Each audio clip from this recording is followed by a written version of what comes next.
How much do your children really know about worldwide conflicts? Has social media become a new battleground? In this digital age, the impact of social media on children's exposure to global conflicts is profound. It's not just about reading headlines anymore. Children are being served raw, unfiltered content right on their screens. Take, for example, a recent incident involving a 13-year-old TikTok user. This young individual was exposed to war-related content from the conflict in Israel and Gaza without actively searching for it. The algorithm behind the popular app began to push more and more of this content based on a mere pause on a conflict-related video. This is not an isolated event. Children across the globe are experiencing similar encounters. Social media is transforming the way children perceive and interact with the world around them, including complex issues like global conflicts. These platforms, originally designed for entertainment and connection, have become windows to the world's harsh realities, opening up discussions and perspectives that were once beyond their reach. It's important to remember that this exposure can be a double-edged sword. While it can certainly educate and create awareness, it can also overwhelm and distress young minds. The digital age has brought war into our homes in a way we never anticipated. Platforms like TikTok are not just for fun videos. Their algorithms can unintentionally expose children to the harsh realities of war. Now let's delve into how this happens. At the heart of TikTok's magic is its algorithm. It's a complex machine learning model that learns from every action you take on the app. Every like, share, comment, and even the amount of time you spend watching a video is recorded and used to tailor your feed. Here's a real-world example. A 13-year-old uses TikTok for fun, but stumbles upon a video related to the conflict in Israel and Gaza. The child pauses, perhaps out of curiosity, maybe confusion. The algorithm takes note. Suddenly their feed starts serving up more war-related content. They didn't actively search for it, but the algorithm assumed interest based on that pause. This raises some serious questions. What are the implications of such exposure? Experts argue that repeated exposure to war-related content can desensitize children, making them perceive violence as a normal part of life. It can also create a distorted view of global conflicts, as the content may lack context or be one-sided, given that it's often user-generated. So what role do social media platforms play in moderating this content? Currently, it's a contentious issue. Some argue that platforms like TikTok have a responsibility to protect younger users from distressing content. Others, however, believe in the freedom of information, stating that these platforms are merely reflecting the realities of our world.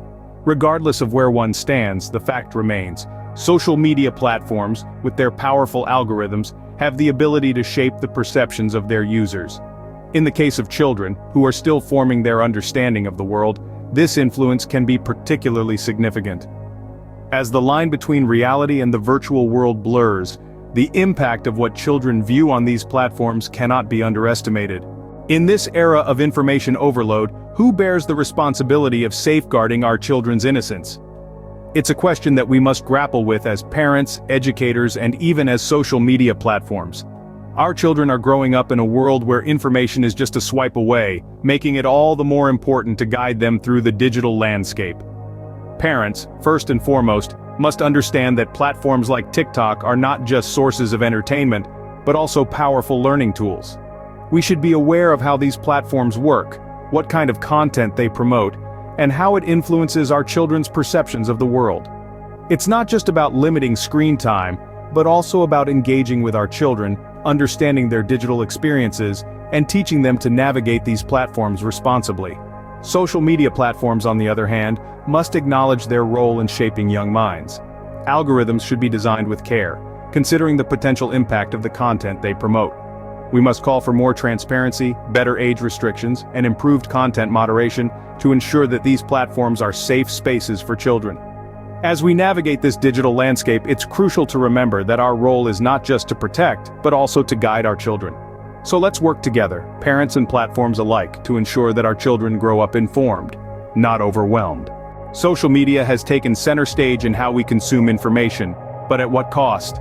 As we've seen in today's discussion, the rise of platforms like TikTok has brought global conflicts directly into the homes of our children. The app's algorithm, designed to keep us engaged, can inadvertently expose young users to intense, war-related content. This is a complex issue with far-reaching implications. It's not just about the technology, but also about the role we, as parents and guardians, play in navigating this digital landscape. We need to be aware of what our children are consuming and guide them through these sometimes challenging waters.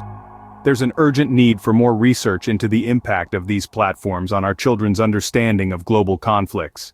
We need to know more about how this exposure shapes their worldviews, their attitudes, and their fears.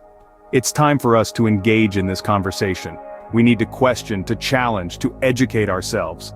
We urge policymakers to consider the implications of this issue, to work towards creating comprehensive guidelines that protect our children, without stifling their curiosity or their access to information.